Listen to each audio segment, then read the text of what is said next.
Hey, good morning, relatives. I was gonna start this video about the next job I'm gonna do, but as I was starting, there's the landlord's cat that just decided to flop out in the driveway. Let's see if she's gonna do it again. Come on, 20 seconds in midnight. Where's the content? Oh well, she's cute for a second. Anyways, since this morning's video, I had to shuck the peas. That's what I got after the deer trashed them. It's like I was saying, it's just about as much as I got last year, right? So whatever improvements I was planning on making this year, didn't have to hope for next year. There's the pile of weeds that came out of the garden yesterday that are going into the very bottom of the compost bed that I'm going to make. There's just my seeds and no deliberate endorsements. What's in there? Purple peas in the plastic bag right in front of you, cornflowers or bachelor's buttons in the glass jar. Let me see, got some red nasturtiums in the glass jar and got some assorted nasturtiums that are just in the pan there. And some more compost. Here's the yard of dirt, approximately. It's hard to focus on for the machine right now because of the light. A good chunk of that is going back into the garden today. And let me see, gonna move through here and just sort of show that I'm set up for the next job. Already shown off the garden this morning, but I got my tools.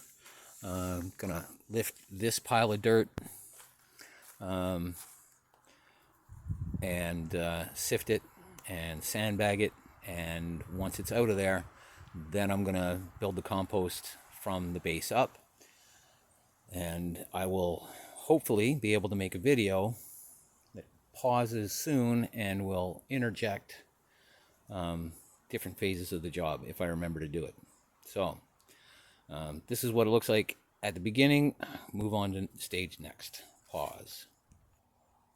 And 3 minutes later, there's dirt missing. There it is. One of the things I appreciate about working the dirt in the high summer is it's dry and it just flows through.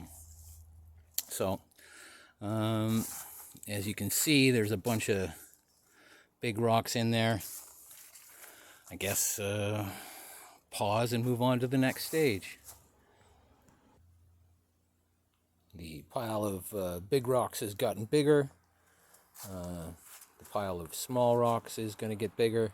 And this is why I'm showing this off. I have a couple of things that I look for at each stage of clearing rocks, and that is smooth, round, nice to walk on rocks, and pretty rocks for the water jug, or for the water station, because I put pretty rocks in the water feeder. And I guess that's it for this segment. Okay, something I want to talk about today, because it's probably the last time I'm going to be able to talk about it in here, because all of my excavations in the garden are effectively finished with this job, except for further maintenance, which will be whenever I get around to doing it, is taking up the gravel pathways that I'm creating with the rocks that I sift out and re-sifting them, and getting the smallest, the biggest, chunkiest stuff down on the bottom, and the smallest, smoothest, nicest stuff to walk on up top. So, but that's for later projects. Like, hopefully I will show that off. What I wanted to talk about was the quality of the dirt. So you take a look at this. It's just effectively green sand. It's got, well, it is dry, but even when it's wet, it's got no, what's the word I'm looking for? It's not got no coagularity. That's not the right way to say that. And it's not the right word to use either. But the I'm neurologically degenerating. I'm noticeably getting less smart day by day. So common words are falling out of my vocabulary. And anyways, this is what I started with. This whole area, the garden that I've been showing off with the sort of nice looking brown dirt. The dirt in the pots is mine that I brought with me, but all of the dirt that's in the beds, like effectively on the ground and touching the ground, that's my landlord's dirt. And it was all like this. Next to no worms, next to no biological material, just a bunch of rock and stuff like that. And some of these beds are better treated than others. Next year I'll have them all up to the same state. But this one's been fluffed up well. This one's been fluffed up poorly, but still fluffed up. And so these beds are getting a little bit bigger every year, but the soil in them is getting significantly better year by year. It gets darker, it gets richer, it gets the cohesive aspects of it that are not present in this stuff. And that's from soil amelioration and things like that. And I'm actually going to, because I want this compost pile to end up producing a nice pile of dirt this time, instead of just being a receiving point for extra dirt and scrap in the garden, this time I'm building it from the base up. And so it's going to be soaked in and have proper layers of compost attached to it, or like built in layer by layer. And so that next year, maybe in the springtime, I'll have to reset it. But the compost bin that's going to be here next summer is going to produce at least a yard of fantastic dirt out of it. And this will be the base ingredients plus the other stuff that I showed off. The compost that's getting ready to go in there, the waste from the potatoes, all of the eventual waste from this garden will end up going into that pile. And so that is, until it gets hot and starts composting properly, that is also a thing in the garden that would need to be tended daily. Ah, look at that.